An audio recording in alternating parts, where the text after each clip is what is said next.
É isso aí, miojo. Eu acho que a frase do momento agora é boa tarde, camaradas. Boa tarde, camaradas, né, mano? Puta que pariu, que apresentação militar. A China fez uma celebração aos 80 anos da vitória em cima do Japão. Pode ver que não é sobre a Segunda Guerra Mundial, né? É sobre o Japão. É a vitória contra o Japão, exato. E a gente vai falar um pouco sobre isso hoje, porque eu acho que teve 3 momentos daquele desfile militar, né? Pra quem viu o desfile militar, teve o discurso dele, que foi importante para a população chinesa. O Xi Jinping fez esse discurso, e ele fez esse discurso pro povo chinês e pro mundo, né? Porque ele sabe que o mundo inteiro tá vendo essa parada. Foi basicamente que o mundo tá dividido entre quem quer guerra e quem quer paz. Então, ele não falou que ele quer guerra, mas ele também não falou que vai ficar na paz. Mas esse meio que foi a mensagem que foi passada, sabe? Que é tipo, essa parada mesmo de... Eu acho que ele mandou um Mano Brown no estilo chinês. Se quer, como é que é? Se quer guerra, vai ter guerra. Se quer paz, quero em dobro. Alguma coisa assim, não é? A frase do Mano Brown, tipo isso. Mas, isso é importantíssimo, essa mensagem. Eu acho que esse é o primeiro momento. O segundo momento é, claro, a história, né, sobre os acontecimentos de guerra que a China passou contra o Japão, que tem um desfecho, assim, muito cruel, né? E o terceiro, que é o momento de propaganda militar, mostrando o poderio da China, produzindo seus próprios equipamentos. E eu acho que, desculpa, tem mais um momento, tem o quarto momento. Porque além da propaganda militar, pro mundo, assim, a gente vai se defender, porque teve apresentação de ogivas nucleares nesse desfile. Foi a primeira vez que a China apresentou publicamente a tríade completa dos seus armamentos nucleares, né? Que tem força estratégica terrestre, marítima e aérea. Mostrando aqueles tarugos de míssil, miojo.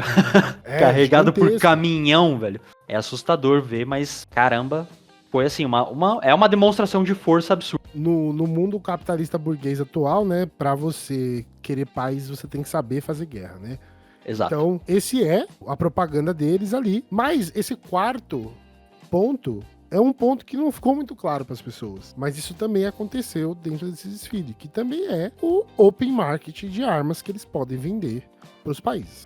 Porque sim. isso também verdade. É uma propaganda, né, uma vitrine seus aliados para vender arma. Então, isso tem que ficar claro também para todo mundo. Mas a gente vai falar de algum desses pontos aqui, porque se você parar pra pensar, mano, vamos lá. Acho que vamos começar pelo... Eu queria falar rapidinho sobre o porquê que eles estão celebrando, né, esses 80 anos de vitória. É o Dia da Vitória, né, que é como é conhecido lá. Por que é importante falar sobre isso, né? É importante falar sobre isso porque o Japão... A China tá em conflito com o Japão antes da Segunda Guerra Mundial, que é uma coisa que nós, brasileiros, não estudamos profundamente na escola. Quando a gente estuda a Primeira e a Segunda Guerra Mundial, parece que não acontece nada entre o término da Primeira Guerra e a Segunda Guerra Mundial. Mas muita coisa está acontecendo no mundo. O Japão tem uma mudança, né, no final do século XX, eles mudam o regime por meio de um golpe que acontece no Japão. Então, esse golpe que acontece no Japão, ele traz a Era Meiji. Essa Era Meiji, no Japão, ela vai se fortificar por meio do Hirohito, né, e o Japão, ele vai começar a ter pensamentos expansionistas e imperialistas na Ásia. O sonho do Japão era ser o controlador de toda a Ásia, de fazer um império japonês na Ásia. E a China, obviamente, tá no caminho, né? Porque a China é Ásia. Então, eles invadem a China e um conflito começa ali, Chai. Em 1931, começa o conflito naquela região da Manchúria. E a China, ela começa esse conflito por meio do Partido Comunista, né, que resiste essas invasões. Também estava muito no começo, né? O Partido Comunista ele também estava caminhando, estava começando, né? Muito na esquerda do que foi a Revolução Russa, eu acho. Ele não estava consolidado ainda, se eu não me engano. Porque o Partido Comunista é de 49, né? A Revolução é em 49, É em 49, que é depois da Segunda Guerra Mundial. Então, neste momento, quem estava fazendo, ainda estava lá com o regime capitalista estabelecido, né? Mas o Partido Comunista, ele ajudou muito na resistência da expansão japonesa no território chinês. Né? Mesmo eles ainda não sendo o poder político do momento. O conflito se agrava em 32, quando tem um problema lá na ponte Marco Polo. Porque quando tem um cara que desaparece de exercícios militares. Olha só a história, mano. O maluco desaparece, militar do Japão, desaparece. E aí, os caras queriam te procurar numa cidade, mas a cidade, ela era protegida pelo exército chinês. E os caras falaram que não, que eles não iam entrar na cidade. Foda-se que o cara sumiu, o problema de vocês, tá ligado? E aí o cara apareceu depois, tá ligado? Sem nada, não foi capturado nem nada, mas tipo, ele apareceu depois. Mas, nisso, o conflito já escalou pra caramba, assim, muito. Porque aí, por causa desse problema, o Japão faz uma invasão massiva na China. Aí é massivo mesmo. Então, a parada começa a pegar mesmo em 32. E aí, tem vários problemas que acontecem do Japão na China, mano. E isso que é importante saber. Por quê? Tem um massacre, que é o massacre de Nanquim. Eles mataram, mano, 300 mil pessoas em 6 semanas. Você tem noção disso, mano? Caralho, é difícil de pensar, né? Como consegue? 300 mil pessoas. O que foi relatado é que 8 mil mulheres foram estupradas e mortas pelo exército japonês. Muita gente não sabe, né? Mas o que o Japão fazia nessa época, nos países que ele invadia, era transformar as mulheres, independente da idade, criança ou idosa, no que eles chamavam de esposas de conforto. E eles colocavam essas mulheres numas casas que é, assim, prostituição, né? Eles violentavam essas mulheres. É basicamente isso. Crime que o Japão nunca reconheceu, né? Nunca admitiu ter cometido. Nunca respondeu, né? E nunca respondeu, né? Então, esse processo também faz com que os japoneses, eles mudem um pouco a mentalidade, mais a mentalidade dele, por causa também da mudança política e religiosa que tem no Japão nesse período, porque eles estão colocando agora o Shinto como política de Estado também, né? Que eles falam que é uma moda de vida, mas é uma religião, né? Mas os japoneses entendem o shintoísmo como uma forma de vida, não como uma religião. Mas essa ideia do Shinto foi atrelada ao Estado. Eles começam também a criar essas ideias dessa ideologia de supremacia de raça. Então eles começam a se enxergar japoneses como superiores aos outros asiáticos e a todas as outras raças do mundo, né? Nossa, quem era assim também? Né? Rapaz, será que eles eram aliados de alguém que pensava assim também durante a Segunda Guerra? Não é verdade? Então, isso é um dos motivos, né, da aliança entre a Alemanha nazista com o Japão imperial, porque eles tinham muitas coisas compatíveis assim, mas um olhava pro outro como inferior, entendeu? Os japoneses olhavam para Hitler como inferior e o Hitler olhava para eles como inferior. Então, eles conseguiram resistir muito às tropas japonesas, porque eles aplicavam muitas táticas de guerrilha, né? Principalmente os comunistas. Eles tinham essas táticas de guerrilha e soldados não sabem lidarem muito bem com táticas de guerrilha, porque você é treinado para um tipo de combate. Hoje é um pouco diferente, né? Mas nessa época, eles não eram treinados para lutar com gente no meio do mato, sabe? Eles estavam acostumados com batalhas tradicionais. E aí, eles barraram muitos avanços das tropas japonesas. Olha só, desde do começo da década de 30. Então, Tóquio, né, o Japão naquele momento, ele gasta muito dinheiro nessa empreitada para poder dominar a China. E olha só, isso daqui, quando entra a Segunda Guerra Mundial, por isso que os chineses não têm... Eu vou falar isso para depois falar do Trump. Isso daqui foi essencial para os Estados Unidos conseguirem um avanço militar em cima do Japão e conseguir a rendição do Japão, cara. Sabe por quê, Chay? Pra você ter uma ideia, a China, com essa resistência, chegou a matar mais de 1,5 milhão de soldados japoneses. Que naquela época era em torno de 1 a 2 terços do exército inteiro japonês. Então, evidentemente, sem a China, os Estados Unidos talvez tivesse perdido o conflito contra o Japão, tá? No Pacífico. Isso é uma possibilidade super séria de os Estados Unidos perder esse conflito, porque, tipo assim, eles estavam investindo na bomba atômica, mas a bomba atômica demorou anos pra sair. Não foi um bagulho rápido, você entendeu? E nisso eles iam perder dinheiro com a guerra, porque eles estavam lá. Tudo bem, talvez os Estados Unidos ganhassem de qualquer jeito a guerra, mas ia ser muito mais custoso pros Estados Unidos, ele ia sair mais enfraquecido. Tanto de vidas perdidas, quanto de investimento físico, né, de investimento de grana pra sustentar a guerra. Porque guerra é uma brincadeira muito cara, gente. Guerra é um bagulho caro pra caramba. Então, quando você vai fazer esses investimentos, você tem que pensar bem nisso.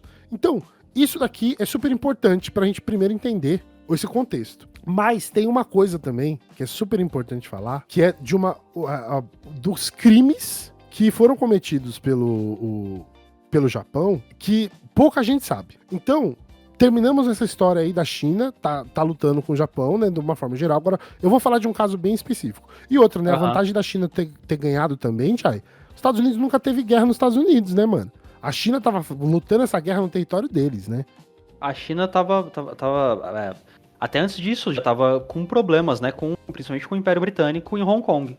que Exatamente. tinha sido tomado. Então, assim, a China era, nessa época, era o país, se eu não me engano, era o país mais pobre do mundo. Né? A China vinha de um longuíssimo período de invasões coloniais, de destruição. Os franceses, os ingleses, deixou de ser o país mais rico do mundo e assim, foi destroçado, né, velho? Basicamente. A Inglaterra e os Estados Unidos foram principais agentes, assim, dessa destruição chinesa, né? Então, dentro dessa guerra, teve um bagulho que é chamado de Unidade 371. Eu não sei se você conhece isso, Chay. Conheço, já ouvi falar. Mas a Unidade 371, assim, é pior do que a Alemanha nazista. Com os judeus. É muito pior. Muito pior. Mas muito muito pior mesmo. E é difícil a gente imaginar, depois de tanto tempo de explorar o que foi o Holocausto durante o período nazista, é difícil a gente entender o que foi essa unidade 731, né? O que eles fizeram de tão pior. Porque isso nunca chegou pra gente, né? Os horrores que eles fizeram. E quando você entende, pra vocês terem uma noção, gente, era mais fácil você sair dos campos de concentração da Alemanha nazista do que você sair da unidade 731. Tipo assim, pra vocês terem ideia de todas as pessoas que morreram, e foram centenas de... Nossa, foi muita gente que morreu lá. Foram milhares de pessoas que morreram dentro dessa unidade 731, tá ligado? Só 2 pessoas foram resgatadas. Até, assim, os historiadores, eles estimam que chegou até 250 mil homens e mulheres e crianças. Tipo assim, eles faziam de tudo que você imaginar. Eles congelavam sua mão e usavam táticas diferentes pra descongelar, sabe? Tudo sem anestesia. Eles faziam exercícios de vivissecção, velho. Você sabe que porra é essa? Vivissecção? A vivissecção é você fazer experimentos na pessoa viva, né? Pra eles entenderem qual que era a reação. Então, desses experimentos tá isso aí que o Miojo falou, de colocar as pessoas, assim, em temperaturas extremas para que os membros congelassem, os braços e as pernas. E aí eles tentavam descongelar colocando na água quente. E resultava no quê? Dissolvia a pele e a pessoa ficava com osso. Mas a pessoa não morria. Né? A pessoa tava viva. Não era nem só isso. Eles faziam vários experimentos. Então, colocavam na água quente, eu não cheguei nem sozinho. Eu não cheguei nem no horror ainda, irmão. Isso daí é só o de levinho, assim, tá ligado? Eles injetavam urina de cavalo na corrente sanguínea das pessoas pra ver qual seria o efeito. Apenas. Os experimentos de transfusão de sangue, né? Que eles pegavam sangue de pessoas diferentes pra colocar na pessoa e também de animais, pra ver o que acontecia, pra estudar a coagulação de sangue, tudo isso. É um bagulho que eu sempre falo.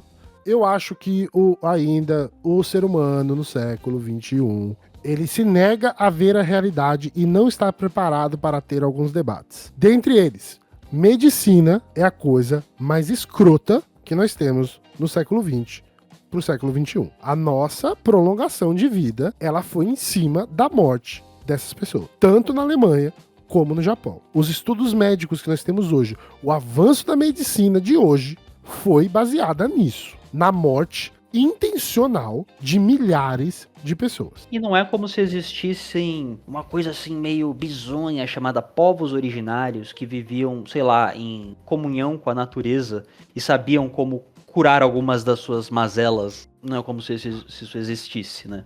Não, a parada aqui mesmo é tipo assim, a medicina moderna, ela é um rastro de morte e destruição. É isso. A nossa medicina, se você já operou, eu já operei 2 vezes, né? Mas, tipo, quem já operou, quem já teve que usar um médico, não importa pra quê, saiba que esse médico tá fazendo essa merda com você porque alguém morreu pra ele aprender isso. E não é que morreu de causa natural.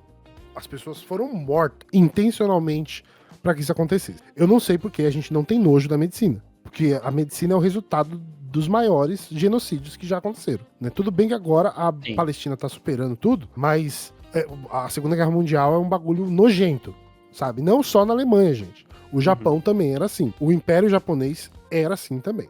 Então, o objetivo da China tá celebrando isso é por causa disso. E aí o Trump falou, né, que eles tinham que agradecer também pelos soldados americanos que morreram. Foda-se os Estados Unidos. O que os soldados americanos vão fazer lá, velho? Foda-se. Os caras estavam lutando com o Japão. Mas eles já estavam lutando com o Japão desde 31, cara. Em 49, quando acaba tudo, já passou, tipo, quase 2 décadas que eles estão lutando com os japoneses. Os Estados Unidos vem falar que, olha, agradeceu a gente. Eu quero estrelinha no caderno. Tipo, mano, vai se fuder, cara. Parece uma criança de 10 anos de idade. Olha só, peraí. Donald Trump foi convidado. Foi, não foi? E ele não quis ir. Então, assim, meu irmão, você podia ter... Assim, tu foi convidado, velho. Tá ligado? O Putin e o Kim Jong-un da Coreia do Norte estavam presentes, assim como a Dilma também. E o nosso embaixador, né, o Celso Amorim, eles estavam lá nessa celebração, porque é uma celebração importante pra China. Tava o presidente do Irã, tava muitos líderes, presidente do Irã, do Azerbaijão. A galera da região tava lá, tá ligado? O Brasil não foi convidado, né? O Lula aparentemente não foi convidado. O Lula aparentemente não foi convidado, mas o Celso Amorim tava lá, né? Inclusive, na foto oficial, o Celso Amorim ele está exatamente em cima do Xi Jinping. Que seria tipo a posição que o Lula deveria estar. Mas acho que o Lula estaria mais embaixo, né? Se ele tivesse. Ele estaria, tipo, mais encostado por causa da importância do Brasil, tá ligado? É só uma relação geopolítica. Mas isso é o motivo dessa celebração. É o orgulho chinês de ter passado por esse horror contra o Japão. E hoje eu entendo coisas que eu não entendia quando eu era mais novo. Quando meus amigos japoneses falavam que chinês não gostava de japonês, entendeu? E agora, hoje eu entendo plenamente, historicamente, do porquê. Coreano também não. Coreano também não gosta. Por causa do mesmo motivo, né? O motivo é o mesmo. A China, com esse desfile militar, puta que desfile, né, mano? Olha que eu não tô acostumado a assistir essas porra, mas... Nossa, mano. Um fato curioso, assim, antes da gente falar do desfile em si, mas no final da Segunda Guerra Mundial, ali nos anos depois da Segunda Guerra Mundial, o Japão teve uma oportunidade histórica, que eu não sei se você está ligado, Miojo, de eleger um candidato socialista, que foi o Inejiro Asanuma. Inejiro Asanuma. Tá ligado quem é esse cara? Não conheço. O Inejiro Asanuma, ele foi executado ao vivo durante um debate por um cara que atravessou ele com uma katana. Caralho. Tem vídeo no YouTube, se você pesquisar. Eu vou te mandar depois. O Japão podia estar com nós, tá ligado? Com a galera da esquerda. Mas seguiu outro caminho. Complexo. Então, esse desfile, ele tem essa proporção, né, de mostrar o poderio tecnológico, principalmente, da China. Né, tem algumas naves que estão ali que são compras da Rússia, tá? Vamos deixar isso claro. Nem tudo que foi ali foi produzido na China, mas a independência da indústria chinesa é absurda hoje. Hoje a China não compra tanto equipamento militar de outros lugares, né? Ela já pode simplesmente produzir sua própria indústria, né? Porque eles criaram uma indústria militar, você entendeu? E isso é estratégico, por quê? Porque essa indústria militar, além de ela ter a capacidade de vender o armamento chinês para outros países, ela cria o quê? Uma infraestrutura que é super importante em caso de conflito. Porque aí você tem as fábricas para produzir o seu armamento para um conflito, que é problemático quando você importa seus armamentos. Porque se você precisa de mais armamento para o conflito, você não tem, porque você não é o quê? O retentor da fábrica. O caso disso é a Ucrânia. A Ucrânia só está lutando nessa guerra porque a União Europeia e os Estados Unidos estão jorrando dinheiros dentro da Ucrânia, entendeu? E quem está se beneficiando com isso é a indústria armamentista dos Estados Unidos. E, em partes, também a indústria da União Europeia. Mais dos Estados Unidos, mais a indústria da União Europeia. Entendeu? Então, você ter uma indústria militar no seu país é uma questão de soberania nacional. Ela é uma questão de soberania nacional. E a China levou isso ao pé da letra, sabe? E ela fez esse investimento. E demonstrar, porque isso parece que foi o maior evento militar chinês, né? Já feito. Foi o maior desfile militar que eles já fizeram na história dele. Na história, mano. E você vê os caras, né, produzindo jatos, né? Os drones, né? Pra mim, o que mais me surpreendeu foi os drones aéreos. Também. Com sistema de... Mano, eles têm um sistema de inteligência artificial que, dependendo da situação de combate, eles mudam o plano de guerra, o plano de ataque, a missão deles. E eles coordenam entre si, entre 3 ou 4 naves diferentes. Sem interferência humana, mano. Você tem noção, cara? É o tipo de coisa que a gente torce pra nunca ver, mas caralho, como eu queria ver, sabe? É, tipo, mano, é basicamente um videogame, mano. Na verdade, parecia um jogo de videogame mesmo, uma passeata, né? Parecia. O desfile. Pra caralho. Porque era tão organizado o bagulho. É uma sincronia absurda, velho, que dá vertigem de olhar. Às vezes você vê os soldados marchando e você vê aquelas pernas esticando Parece ao infinito. Que você tá vendo em looping, né? Você fala, nossa, velho, que estranho ver. Porque são pessoas andando, velho, marchando. Numa sincronia, assim, sinistra. Nossa, era bizarro, assim. De quão organizado foi aquilo. Porque também isso é uma forma de demonstração de poder, né? A organização do seu exército. A disciplina do seu exército, né? Coisa que a gente viu ali os soldados americanos marchando naquele desfile que teve nos Estados Unidos, feito pelo Donald Trump. Mano, a gente colocou lado a lado hoje na live, né, que a gente tava fazendo, a gente colocou lado a lado os dois.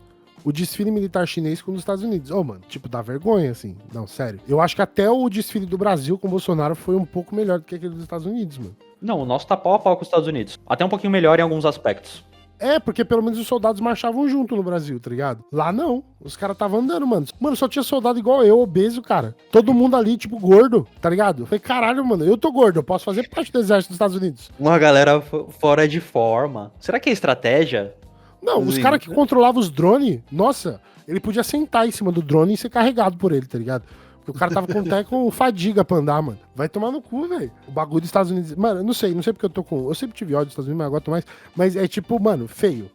Nossa, feio. É feio, mas em comparação do desfile militar da China, nossa, não tem nem comparação. Eu ainda. Mas assim, não vamos se enganar. Os Estados Unidos ainda é uma grande potência militar. E isso tá muito claro. Mas eu acho que o dinheiro tá acabando. E eu acho que esse que é o debate, tá ligado? Tá acabando e eles sentiram. Eles vendo essa...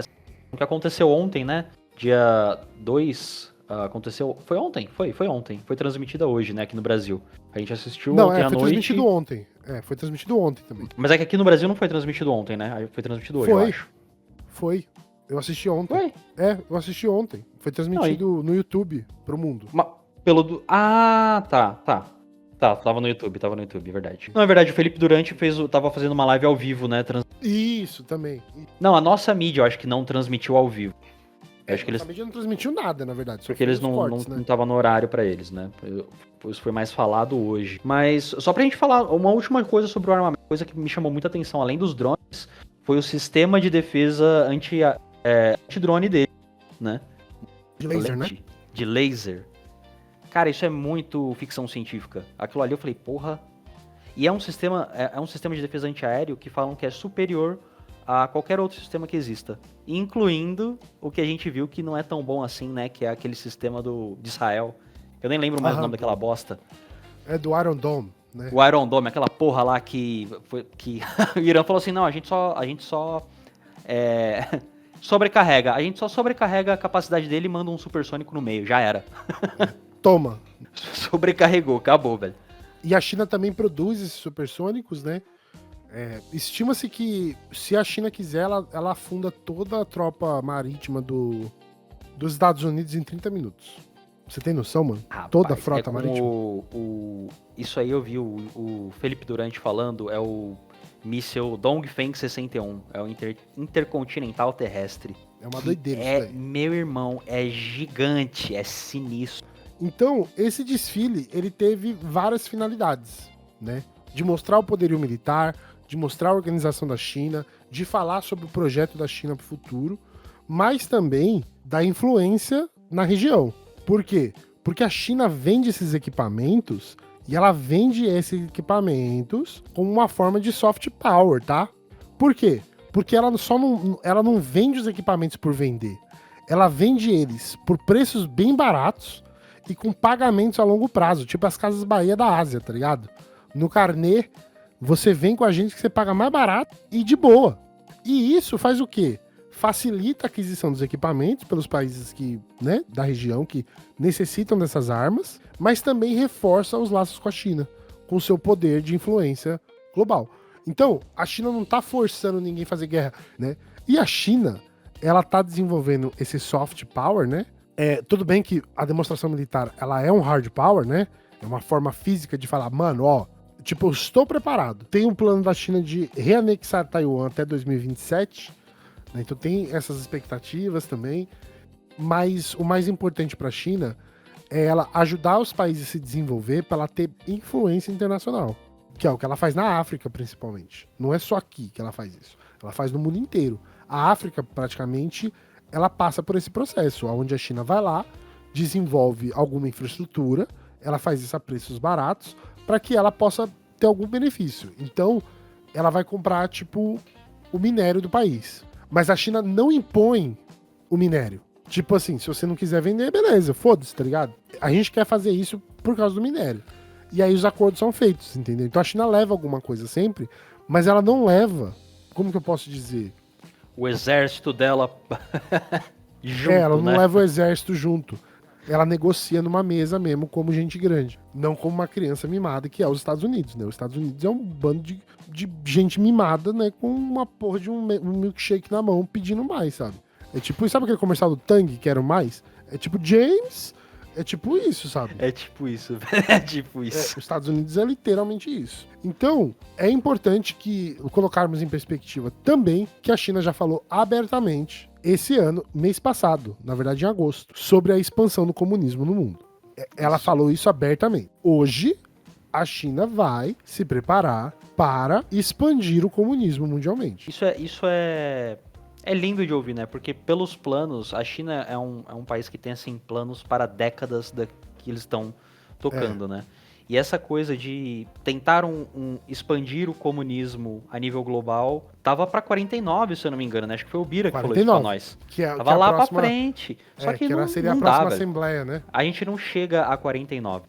A humanidade não chega a 49 se for do jeito que tá ligado? Chega bem gastada, eu acho. Bem sofrida. Então, a gente tem que ficar prestando atenção no que vai acontecer em relação à China. E também lembrar que Taiwan estava nessa manifestação aí chinesa, né? Eles estavam lá, os representantes do Taiwan. Mas isso quer dizer que as relações não estão quebradas. E o Duran já falou sobre isso, né? Falou que existe sim um clamor popular dentro de Taiwan também para se reunificar com a China. Eu vi o Felipe Durante falando sobre isso também, porque tem aquela questão do século de humilhação, né? Que para alguns eles ainda estão neste período de humilhação, porque não teve a reintegração ainda com Taiwan, que foi tomada da China pelo Japão, né? Quer dizer, foi tomado pelo Japão, Taiwan? Não, falei besteira. Foi pelos Estados Unidos, né? Foi. A Inglaterra tomou primeiro. E aí depois, os Estados Unidos, não é que ele tomou, né? Os Estados Unidos, ele tipo meio que tem uma base militar lá. Ele controla ali, sabe? É que depois da Revolução de 49, quem governava a China, que era o partido chamado Kuomintang, do Chiang Kai-shek, eles se exilam na ilha de Taiwan, a partir de 49, se eu não me engano. Eles vão pra lá. E aí Taiwan vira uma ditadura lá, que vai durar até os anos 90, se não me engano, até os anos 80. Exatamente. Mas, basicamente é isso, gente. A gente queria falar sobre esse contexto da China, a importância da China nessa mudança geopolítica e nessas resoluções geopolíticas que estão acontecendo, porque isso é de extrema importância também até para o julgamento do Bolsonaro, né? Porque a influência da China meio que alivia essa pressão que os Estados Unidos está fazendo no Brasil. Com essas taxas aí que estão de 50%, que foram aplicadas em alguns produtos, inclusive no café, a China ela abriu para comprar esse café, entendeu? Então é uma forma de ajudar a economia brasileira por causa disso. Porque os Estados Unidos quer influenciar de uma forma ruim o Brasil. Então a China foi lá e, não, relaxa, gente, a gente compra. A gente vai aumentar o nosso mercado de café por causa de vocês, sabe? E isso é importante, mano. Isso mostra um parceiro, não um inimigo. Essa que é a grande resolução. Então, agora eles falaram sobre... ano passado eles falaram sobre isso, eles falaram sobre isso recentemente, sobre a expansão do comunismo no mundo. O discurso de ontem, ele leva a crer também que existe uma intenção mesmo de expansão dos negócios pro mundo, sabe? Dos negócios não, do comunismo pro mundo. Através do soft power. O pessoal tá falando que a China é um capitalismo diferente, não é mais um socialismo de mercado e tal. Mano, eu não consigo falar isso. Eu acho que tem muita coisa acontecendo na China. Eu preciso ler mais sobre China para entender mais sobre China. Mas os pontos que ficam claros pra gente analisar é que a China tem eles não mudaram, eu acho que os ideais da revolução. Mas beleza, queremos deixar aqui isso para vocês. Espero que esse conteúdo tenha sido importante também para você revisar seus fatos históricos, né? E você dar uma olhada. Tem um filme aí que eu não sei se já saiu, mas vai sair esse ano, que chama 731, tá? Que fala sobre os experimentos da unidade 731 na China. Tá sendo produzido por direção chinesa e roteiro chinês, com atores chineses, então ele vai ser um filme da perspectiva chinesa do que acontece nesse massacre, que é muito bom, já que os Estados Unidos absolveu todos os criminosos de guerra, né? Depois que eles entraram no Japão. Então, uma dica de filme pra vocês, né? Eu tô querendo assistir esse filme, eu não assisti novamente, não sei se ele saiu, né? Já deveria ter saído, porque eu acho que ele ia sair em julho. Mas eu acho que é um bagulho, assim, bom pra gente aprimorar e saber mais sobre situações que não foram ensinadas pra gente na escola, né? Exatamente, não, muito importante. Tem documentários, né, sobre que falam sobre esses casos, mas é sempre bom ter a perspectiva de quem passou por aquilo, né? Casos chineses. Mas é isso. Espero vocês no próximo episódio. Se você ainda não foi no nosso YouTube, vai lá, segue a gente no YouTube, segue a gente no Instagram, segue a gente no TikTok e também segue aqui nessa plataforma que você escuta e também dê sua avaliação. O que você acha desse podcast? Esse podcast foi bom pra você? Foi produtivo, proveitoso? Então, escreve aí no comentário. Escreve aí no comentário se você sabia sobre a unidade 731 e de todos os massacres que o Japão cometeu contra a China, beleza? Espero ver vocês no próximo episódio. Um beijo, cheiro, tchau, tchau. Falou, meus amigos, até a próxima.